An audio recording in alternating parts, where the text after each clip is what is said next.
The Grand Assembly Hall was the largest structure Ho had ever seen.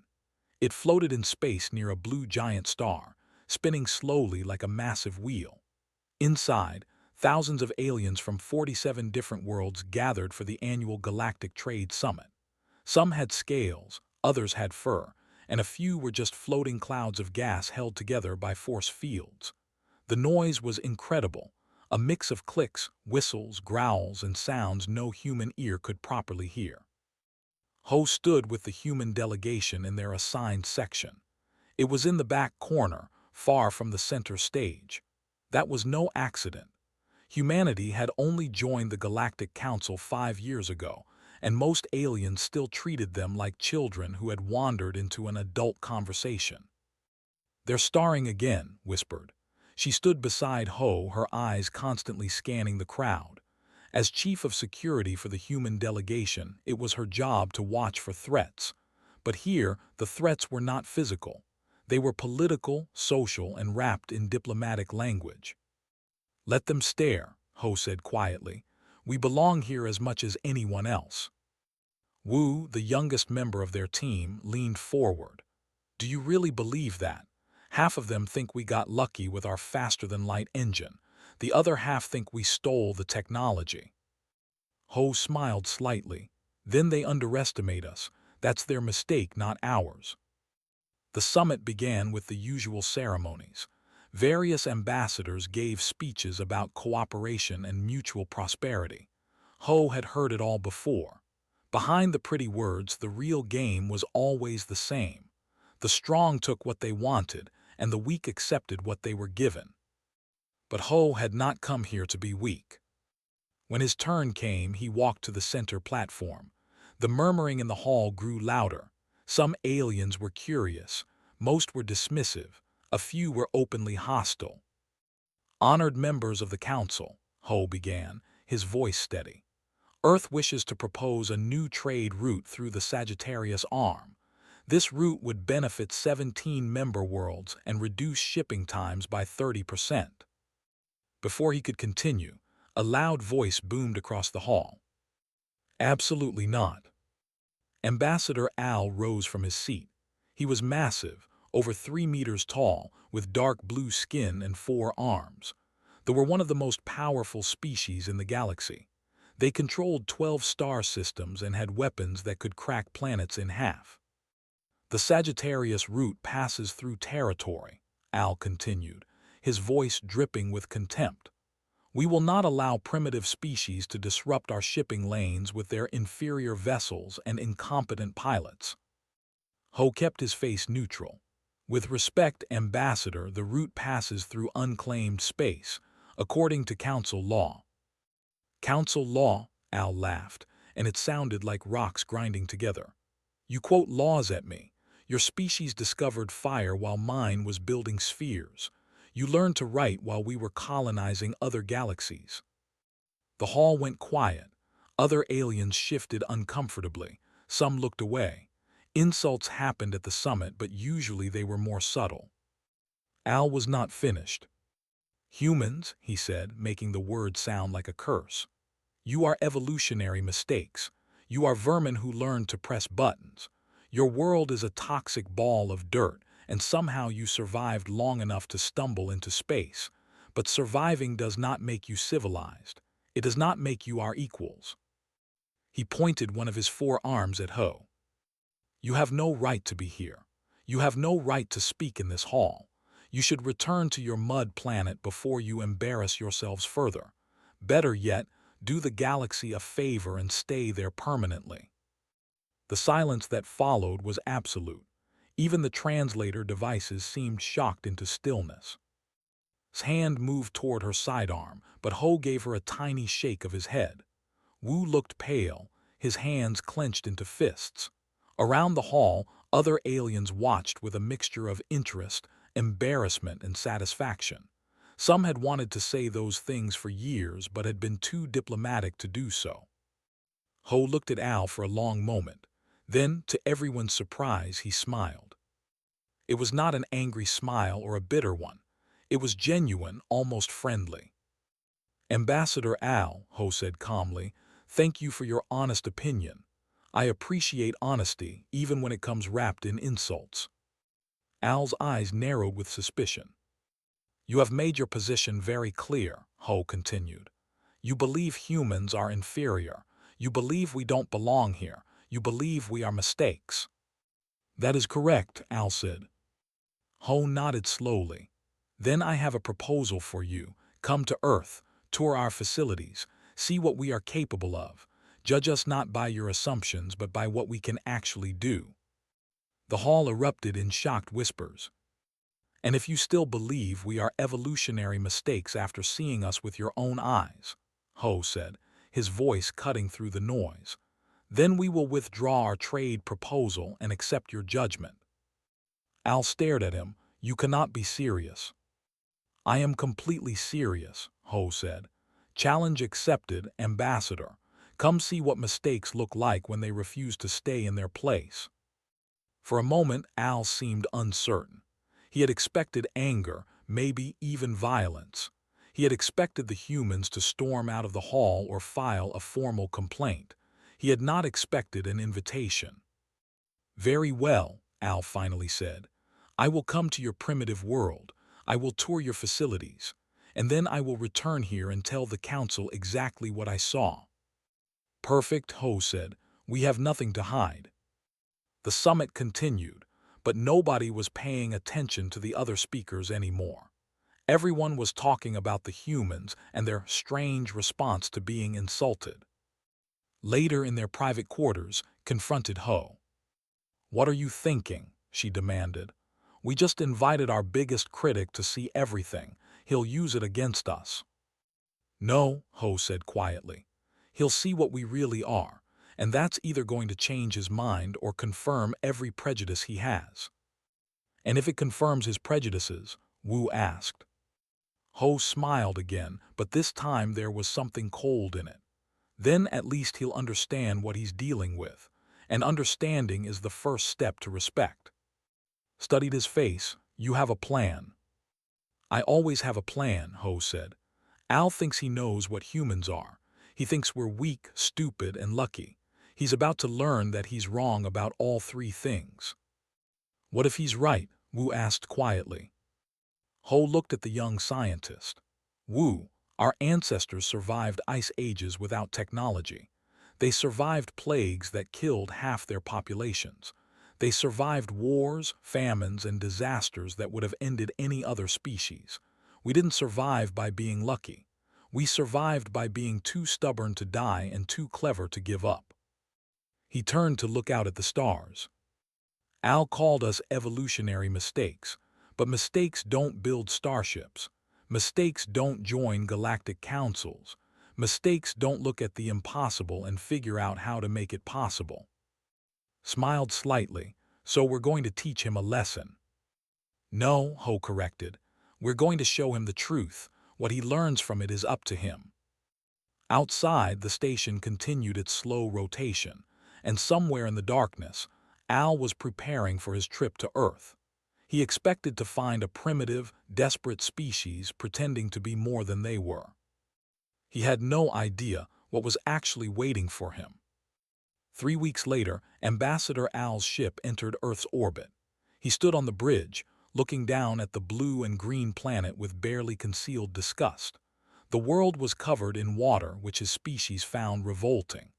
The atmosphere was thick with oxygen, a highly reactive and dangerous gas, and the weather patterns showed constant storms, hurricanes, and temperature extremes. A death world, his aide muttered beside him. How did anything intelligent evolve here? That's what we're here to find out, Al said, though privately he suspected the answer was simple. Humans were not intelligent, they were lucky.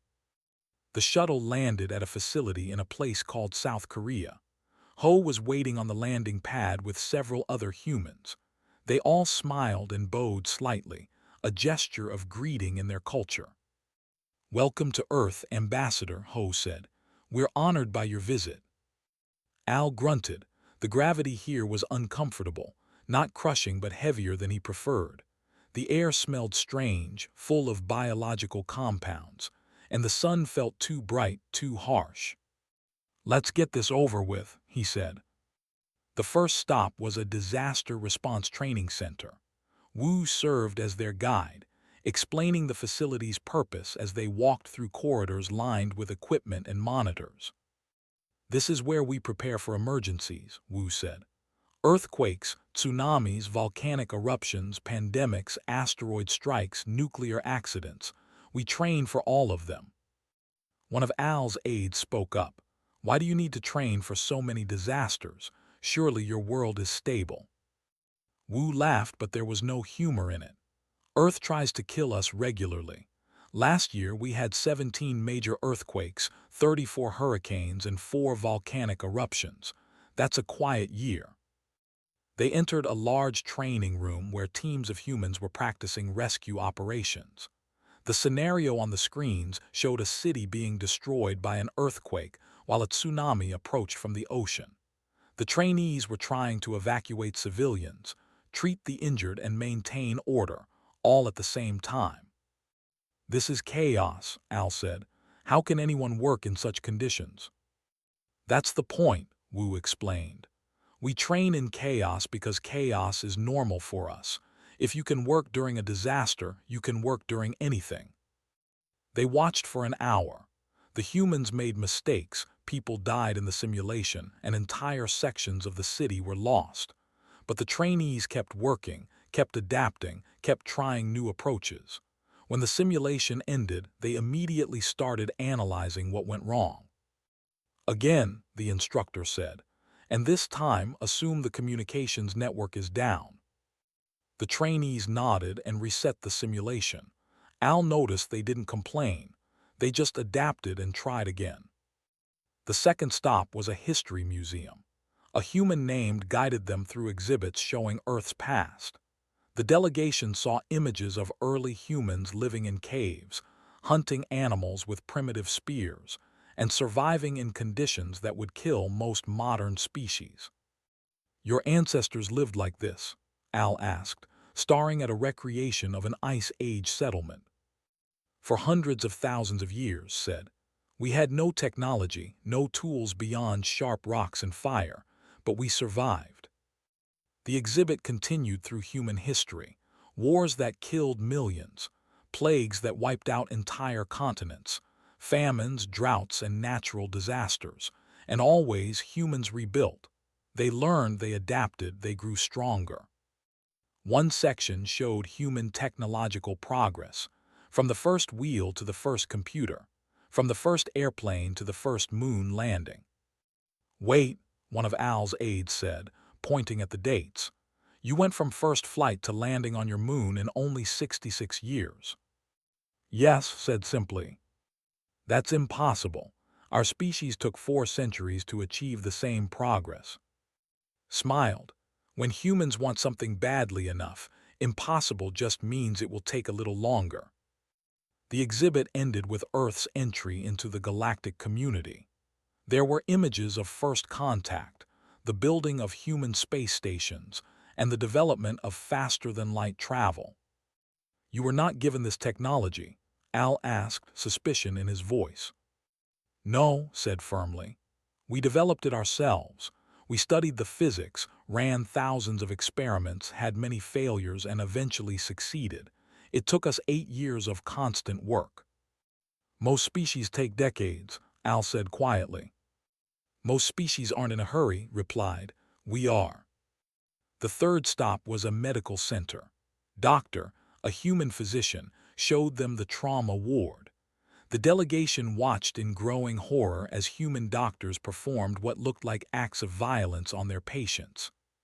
You cut them open, Al demanded, watching a surgery on the monitors. It's called surgery, explained calmly. Sometimes we need to repair internal organs or remove damaged tissue. The only way to do that is to open the body. But the pain. We use anesthesia. The patient feels nothing. They moved to another section where patients were receiving chemotherapy. Explained how humans poison themselves with toxic chemicals to kill cancer cells. You poison your own people. Al's aide looked ill. We poison the disease, corrected. Yes, it's harsh. Yes, it has side effects, but it works. Humans have always understood that sometimes the cure is almost as dangerous as the disease. In another room, children were receiving vaccinations. Explain the concept, injecting weakened or dead viruses to train the immune system. You deliberately infect your children, Al was aghast. In a controlled way, yes. It prevents much worse infections later. Al was beginning to understand something disturbing. Everything humans did was like this. Harsh, dangerous, aggressive. But it worked. They survived by doing things that would horrify other species. That evening, the delegation gathered in a meeting room. Al sat heavily in a chair designed for human proportions, which made him uncomfortable. Your world is a nightmare, he said to Ho. Your history is nothing but disaster and death. Your medicine is barbaric. How do you call this civilization? Ho poured a glass of water and offered it to Al. The ambassador refused, remembering that Earth water contained dangerous microorganisms that humans somehow lived with peacefully. You're looking at it wrong, Ho said. Yes, Earth is difficult. Yes, our history is violent. But that's exactly why we're strong. We didn't evolve on a gentle world. We evolved on a world that forced us to become clever, adaptable, and resilient. You call this strength, Al challenged. I call it desperation. Maybe it's both, said from her position by the door. But desperation has taught us things that comfort never could. Al looked at her, such as never giving up, she said simply. Such as finding solutions when there shouldn't be any. Such as looking at certain death and deciding to try anyway. That's not wisdom, Al said. That's insanity. Ho smiled. Perhaps, but our insanity has taken us from caves to starships in a few thousand years. How long did it take your species?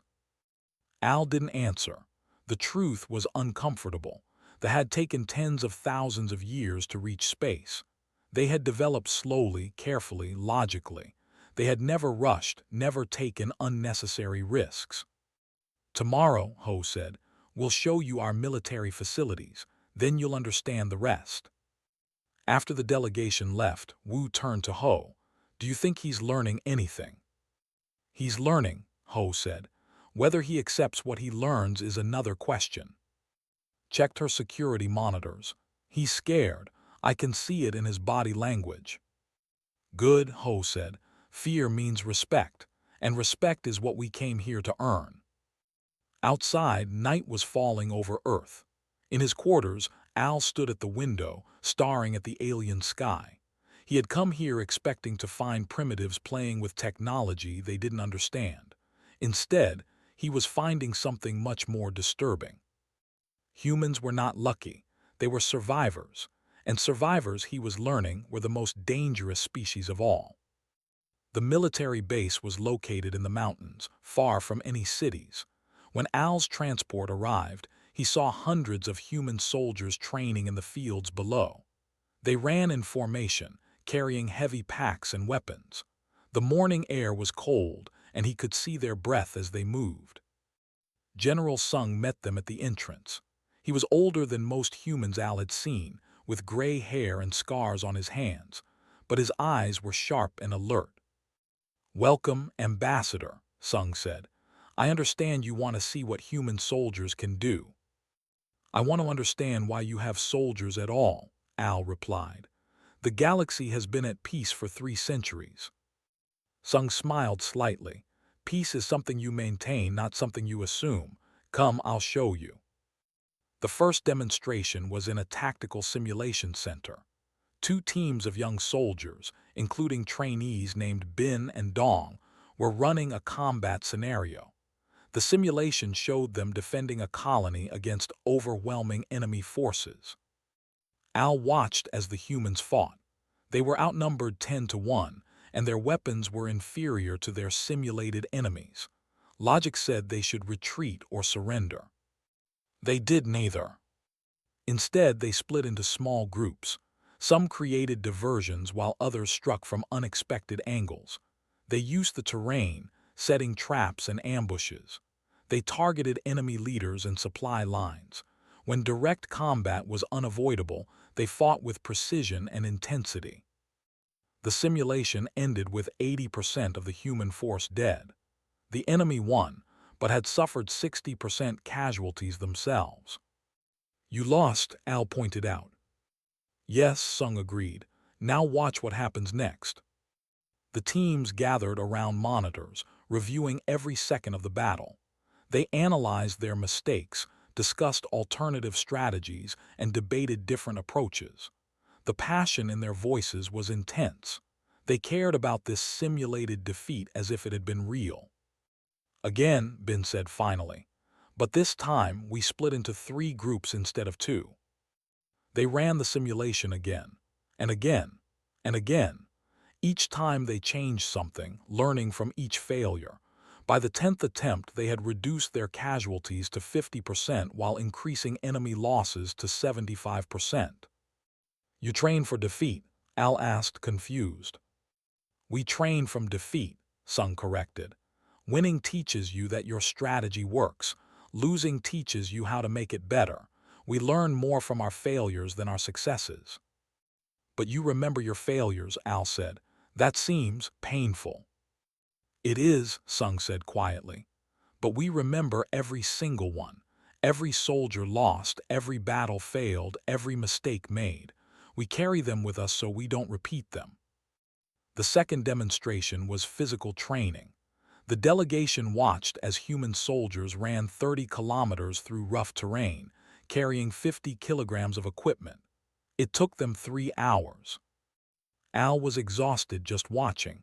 "Why do they do this?" "Because someday they might have to," explained. She had joined them for this part of the tour. "Our soldiers train in conditions worse than combat, so combat feels easy by comparison." One of Al's aides spoke up. "But your species is not physically strong. Many galactic species are faster, stronger, have better senses." "True," agreed. "So we train harder. We can't change our biology quickly, but we can push it to its absolute limits."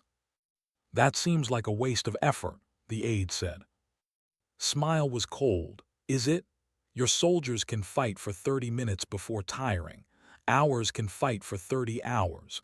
Your soldiers can march 10 kilometers. Ours can march 100. We're not as strong, but we can outlast you. And in a real fight, endurance matters as much as strength."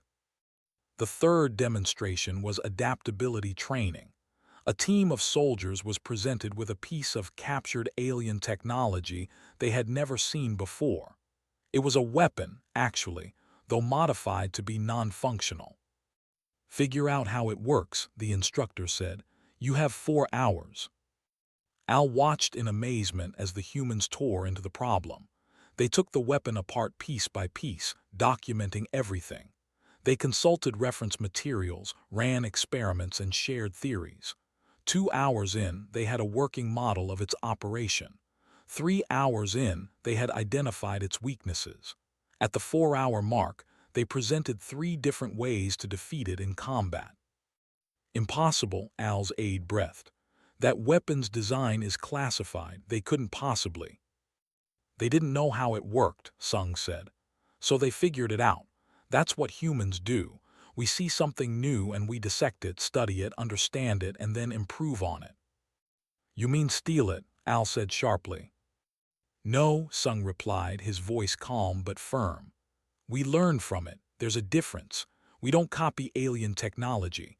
We study the principles behind it and develop our own versions. Sometimes better, sometimes worse, but always ours." The final demonstration was strategic planning. Dong, one of the younger officers, presented a war game scenario. He and his team had been given an impossible mission: defend Earth from an invasion by a vastly superior force. The presentation was brilliant. The humans had identified 17 different strategies, each one more creative than the last. Psychological warfare, guerrilla tactics, resource denial, propaganda, sabotage, and more. Not one of them involved a direct military confrontation. "You would not fight?" Al asked. "We would fight," Dong corrected. But not the way you expect. The goal isn't to win battles. It's to make the enemy give up. We'd make invasion so costly, so frustrating, and so unwinnable that even if they had the military strength, they'd lack the will to continue. That's devious, Al said. That's survival, Dong replied. Humans learned long ago that you don't beat a stronger opponent by matching their strength. You beat them by changing the nature of the fight itself. After the demonstrations, Al sat with Ho in a quiet office. The ambassador looked tired, and not just from Earth's heavier gravity. "Why are you showing me all this?" Al asked finally. "Aren't you afraid I'll report everything to the Council? Aren't you afraid other species will use this information against you?" Ho leaned back in his chair. "Ambassador, you insulted us in front of the entire galaxy. You called us evolutionary mistakes. You suggested we crawl back to our primitive world and stay there." "I remember," Al said stiffly. "We could have responded with anger," Ho continued. "We could have filed formal complaints, demanded apologies, or withdrawn from the Council. Some humans wanted exactly that." "Why didn't you?" "Because anger would have confirmed your prejudices," Ho said. "If we'd raged and threatened, you would have called us barbaric. If we'd quietly accepted the insult, you would have called us weak. So we chose a third option." "Showing me your capabilities," Al said. "Showing you the truth," Ho corrected. "Yes, we're showing you our capabilities, but we're also showing you something more important, our restraint. We have these soldiers, these weapons, these strategies. We could have used them. We chose not to." Al was quiet for a long moment. "You're not demonstrating strength. You're demonstrating threat." "No," Ho said firmly. "We're demonstrating potential. There's a difference. A threat says we will hurt you. Potential says we could hurt you, but we'd rather not." "And if I don't accept this lesson?" Al asked. "If I return to the Council and recommend isolating humanity, limiting your expansion, treating you as a danger to the galaxy?" Ho's expression didn't change. "Then you'd be making a mistake, but it would be your mistake to make. We've shown you who we are. What you do with that information is your choice." Stepped forward from her position by the door. "Ambassador, let me ask you a question. In all your years of diplomacy, have you ever seen a species voluntarily show its weaknesses to a potential enemy?" "No," Al admitted. "Then understand this," said. "Everything we've shown you, every capability we've demonstrated, comes with inherent weaknesses. Our soldiers are durable but not invulnerable. Our strategies are clever but not perfect. Our technology is advanced but not unbeatable. We've shown you all of this because we trust you to understand the real message." "Which is?" Al asked. "That we'd rather be your friends than your enemies," Ho said simply. "Because friends share knowledge and grow together. Enemies waste resources trying to destroy each other. We've shown you what we could do in a conflict. Now we're hoping you'll help us never need to do it." Al stood up slowly, his 4 arms hanging at his sides. He looked at these humans, these supposed primitives, and felt something he rarely experienced. "Respect. Tomorrow," he said quietly, "I would like to speak with more of your people, not soldiers or diplomats, ordinary citizens." "Of course," Ho said, "whatever you need." After Al left, Wu entered the office. "Do you think it worked?" Ho looked out the window at the mountains. "He came here expecting to confirm his prejudices. Instead, we've challenged everything he thought he knew. That's uncomfortable, but discomfort leads to growth." "And if he doesn't grow?" Wu asked. "Then at least he'll think twice before insulting us again," said with a slight smile. Outside, the soldiers continued their training, unaware that they had just changed the course of galactic history. The restaurant overlooked the ocean. Al sat uncomfortably in a chair that was too small for his frame, watching the waves crash against the shore. Humans apparently found this relaxing. To him, it was just more evidence of how chaotic their world was. Ho, Wu, and a new human named sat around the table with him, was introduced as a cultural liaison, whatever that meant. The humans had ordered food, which they consumed despite its dubious safety. They had offered some to Al, but his biology couldn't process Earth nutrients. Instead, he drank a specially prepared nutrient solution that tasted like metal. You wanted to meet ordinary citizens, Ho said. Can help with that, but first I think we owe you some context. You've seen what humans can do. Now we should explain why we are the way we are. I thought that was obvious, Al said. Your world is hostile, so you adapted to hostility.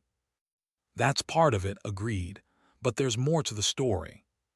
She pulled up a holographic display showing Earth from space, then zoomed in to various locations. When other species first contacted us, they expected us to react in predictable ways. Fear, aggression, submission.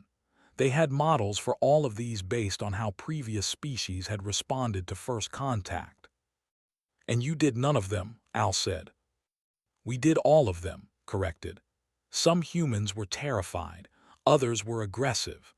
Some wanted to submit and learn from our new galactic neighbors, but most of us were something the aliens hadn't predicted. What? Al asked. Curious, said simply. We wanted to know everything. About you, about other species, about the galaxy. We asked 10,000 questions. We studied your languages, your cultures, your technologies. Within a month, we had humans who could speak basic. Within a year, we had scholars who understood your history better than you did. Al wanted to argue, but he couldn't. It was true. Human anthropologists had studied with an intensity that bordered on obsession. Why, he asked, why did you care so much? Wu spoke up. Because that's what humans do. We learn. It's probably our strongest survival trait. If we see something we don't understand, we study it until we do. If we encounter a problem, we solve it. If we face an obstacle, we go around it, over it, through it, or we create a tool to remove it. Added, every other species in the galaxy evolved on worlds that were stable enough to allow slow, steady progress. You had time to think, to plan, to develop carefully. Humans didn't have that luxury. Our world changed constantly. Ice ages, climate shifts, predators, diseases. We had to learn fast or die. And that made you desperate, Al said. No, Ho said firmly. It made us adaptable. There's a difference. Change the holographic display to show human history. Let me tell you a story, Ambassador. About 15,000 years ago, the Earth's climate was warming. The ice was melting and the world was changing. Most large animals went extinct, but humans survived. Do you know how? Superior intelligence, Al guessed. We weren't that smart yet, said with a smile. We survived because we ate anything. While other species starved because their food sources disappeared, humans learned to eat plants, insects, fish, and animals we'd never tried before. We changed our diet, our tools, our entire way of life in just a few generations. She showed another image. 700 years ago, a disease called the Black Death killed half of Europe's population. Entire cities died. It should have ended our civilization. Instead, the survivors rebuilt. They created better medical practices, better sanitation, better social structures. The plague made us stronger. That's insane, Al said. That's human history, replied. Every disaster, every crisis, every catastrophe taught us something new. We don't just survive. We learn, adapt, and come back stronger. The hologram showed more recent history. World wars, nuclear weapons, climate change, and finally, the development of space travel. When we discovered other species existed, continued, some aliens told us we weren't ready. They said we were too violent, too chaotic, too young. They wanted us to wait another 1,000 years before joining the galactic community. That would have been wise, Al muttered. Maybe, Ho said, but we didn't wait. We proved we could handle it. We learned your languages, understood your laws, and adapted to galactic society in 5 years. What took other species centuries, we did in less than a decade. Because you're reckless, Al said. Because we're motivated, Ho corrected. We saw the stars and we wanted to reach them. We saw other civilizations and we wanted to join them. We saw challenges and we rose to meet them. Al was quiet for a moment, processing this. Then he asked the question that had been bothering him since he arrived on Earth. Why didn't you respond with violence when I insulted you? The humans looked at each other, finally spoke. Because violence would have been easy, she said. Humans are very good at violence. We've practiced it for thousands of years, but we're trying to be better than our history. When you insulted us, we had a choice. We could confirm your view of us as primitive and aggressive, or we could show you something different. What? Al asked. That strength doesn't have to mean violence, said. That power doesn't have to mean domination. That being capable of terrible things doesn't mean you have to do them. Wu leaned forward. Ambassador, do you know what scares other species about humans? Your weapons, your soldiers. No, Wu said. Our potential. They look at us and see what we accomplished in just a few thousand years and it terrifies them. Because if we can go from caves to starships that fast, what will we be capable of in another 1,000 years? Another 10,000. And they're right to be scared, Ho added. Not because we'll hurt them, but because we'll surpass them. We learn faster, adapt quicker, and innovate more rapidly than any species in the galaxy. Give us a problem and we'll solve it. Give us a mystery and we'll unravel it. Give us a goal and we'll achieve it. That's arrogance, Al said, but his voice lacked conviction. That's confidence, Ho replied, earned through of surviving the impossible. Brought up a final image on the hologram. It showed a human child learning to walk. The child fell, got up, fell again, got up again. Over and over until finally the child succeeded. This is what humans do, said softly. We fall, we fail, we make mistakes, but we get back up. Always. That's not luck, Ambassador. That's not chance. That's who we are at our core. Al stared at the image for a long time. Then he asked, what do you want from the galaxy? The same thing any species wants, Ho said. A chance to grow, to learn, to contribute. We don't want to conquer. We don't want to dominate. We just want the opportunity to be part of something larger than ourselves. And if the galaxy won't give you that chance, Al asked. Smiled, then we'll make our own opportunities. That's what we've always done. That evening, Al walked along the beach with as his guide. The sun was setting, painting the sky in colors his species couldn't even see properly. Humans called it beautiful. To him, it was just another example of Earth's volatile nature. Why did you really invite me here? He asked. Because Ho believed you could learn, she said. Not everyone would have accepted our invitation. Some would have been too proud, others would have been too afraid, but you came. That takes courage. Or foolishness, Al said. Sometimes they're the same thing, replied with a smile. They walked in silence for a while.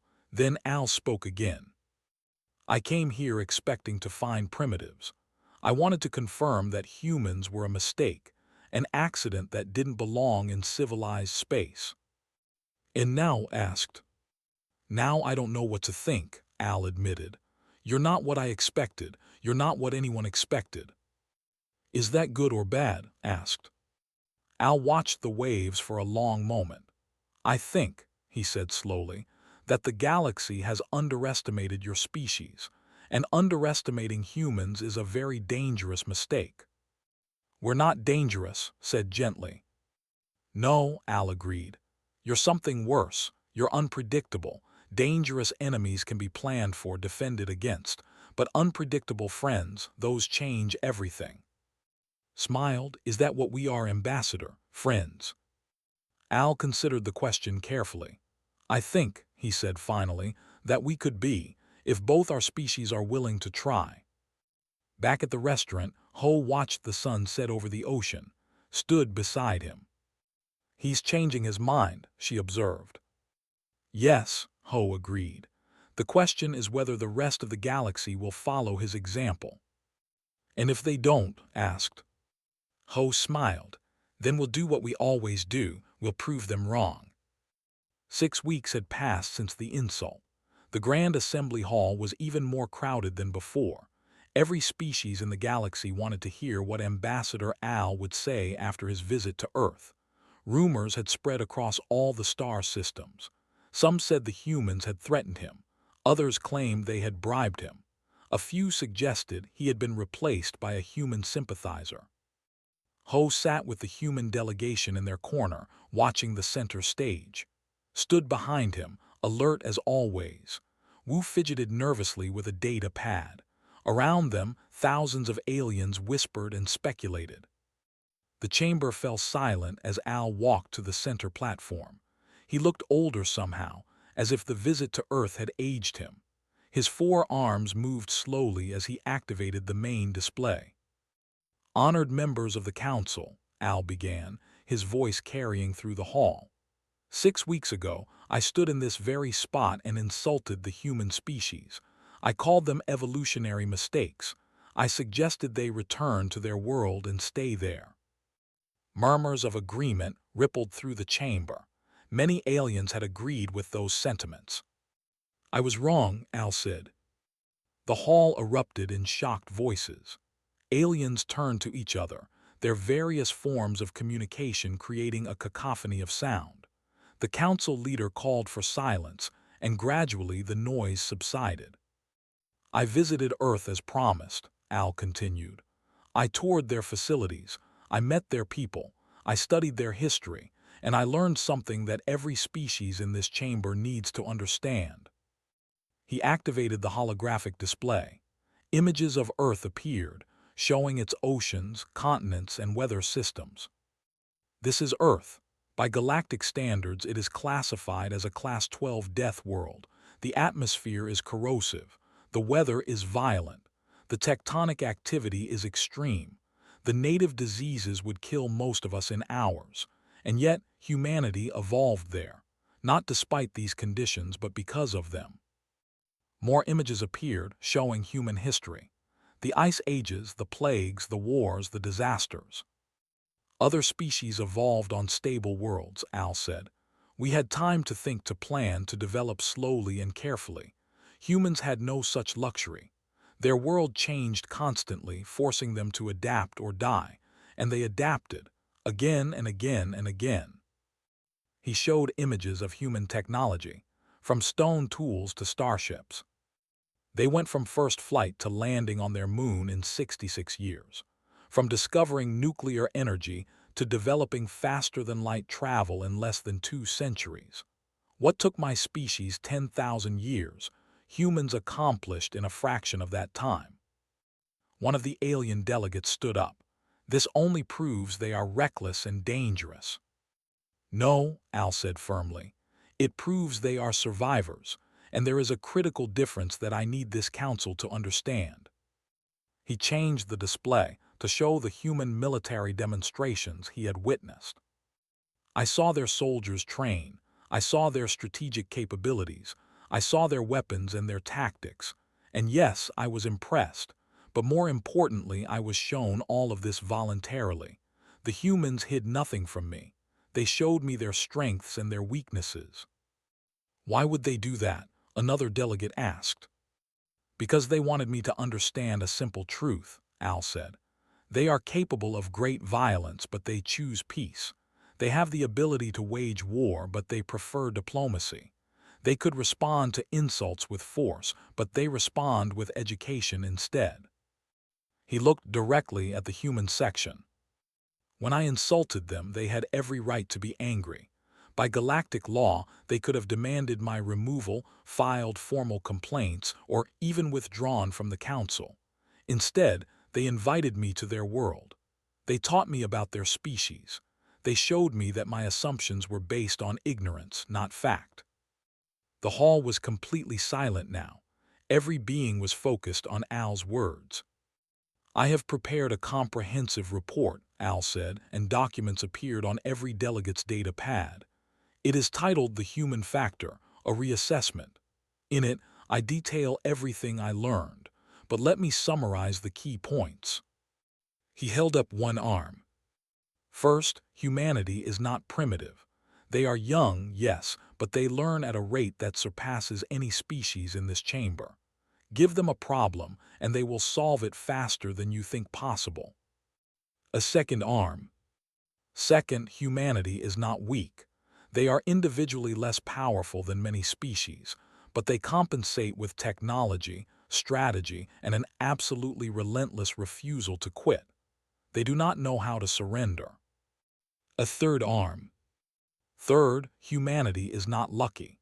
Every achievement, every advancement, every success was earned through countless failures and unbreakable determination. They fail more than any species I have ever studied, but they learn from every failure. His fourth arm completed the gesture. And fourth, most importantly, humanity chooses peace. Not because they lack the ability to wage war, but because they understand the cost of violence better than any of us. Their history is soaked in blood, and they have decided they want something better. He lowered his arms. I recommend this council grant humanity full voting rights, committee positions, and equal status with all member species. Furthermore, I propose a mutual defense pact between the Empire and humanity. We have much to learn from each other. The hall exploded in arguments. Some delegates supported the proposal, others vehemently opposed it. One particularly loud delegate shouted, "You've been deceived by human trickery." "Have I?" Al challenged. "Tell me, when was the last time any of you actually spoke with a human? When did you last visit their world or study their culture?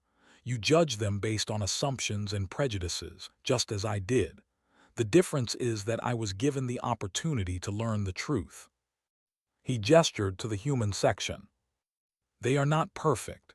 Their world is harsh, their history is violent, and their approach to problems often seems insane to us.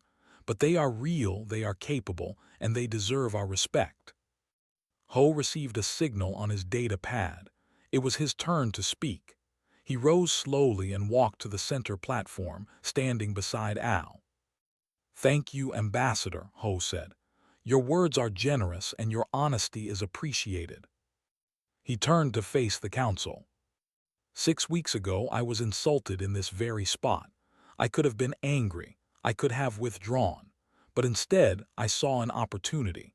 An opportunity to show the galaxy who humans really are, beyond the assumptions and stereotypes. He activated his own holographic display, showing images of Earth. "We are a young species. We make mistakes. We sometimes move too fast, think too differently, and ask too many uncomfortable questions. But we are here, and we are not going away." His voice grew stronger. "We don't want to dominate the galaxy. We don't want to be feared. We simply want the chance to contribute, to learn, and to grow alongside you. We bring to this council something that I believe is valuable, the perspective of a species that has known the edge of extinction and chose to reach for the stars anyway." He paused, letting his words sink in. "The question before you is not whether we are worthy. We will prove our worth through our actions, regardless of your decision today. The question is whether you want to work with us or against us, because one way or another, humanity will keep moving forward. We would prefer to do it as your partners rather than your competitors." He bowed slightly to the council and returned to his seat. The debate that followed lasted for hours. Delegates argued passionately on both sides. Finally, the council leader called for votes on the various proposals.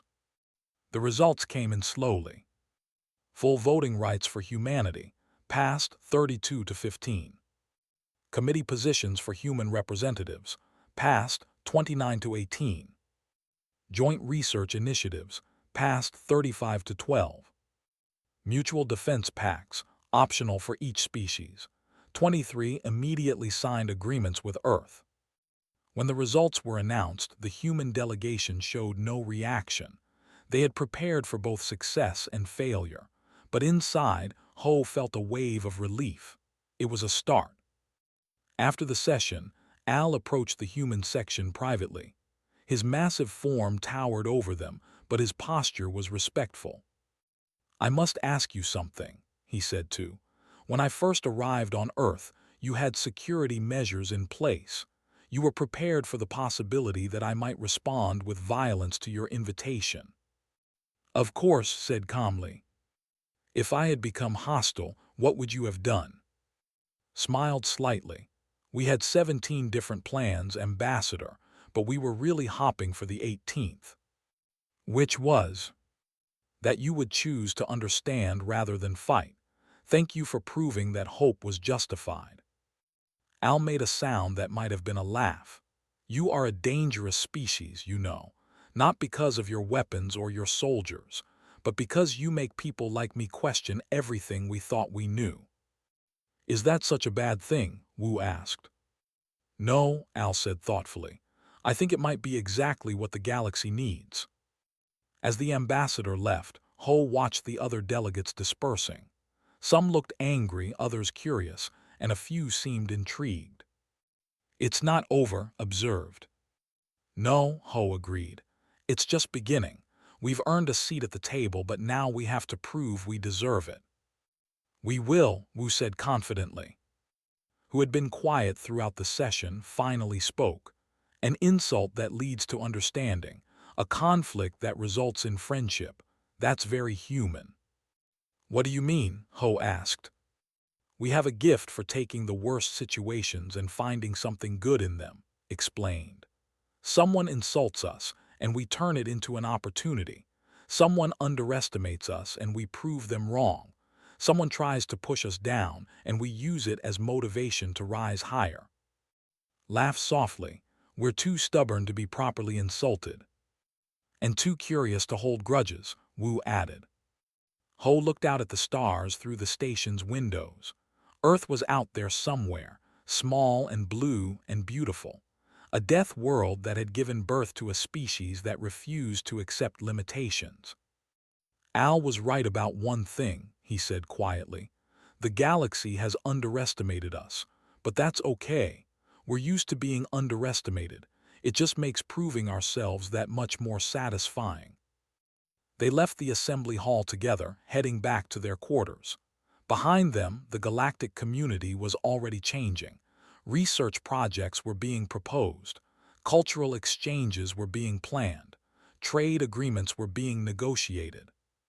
Humanity had arrived, and the galaxy would never be the same.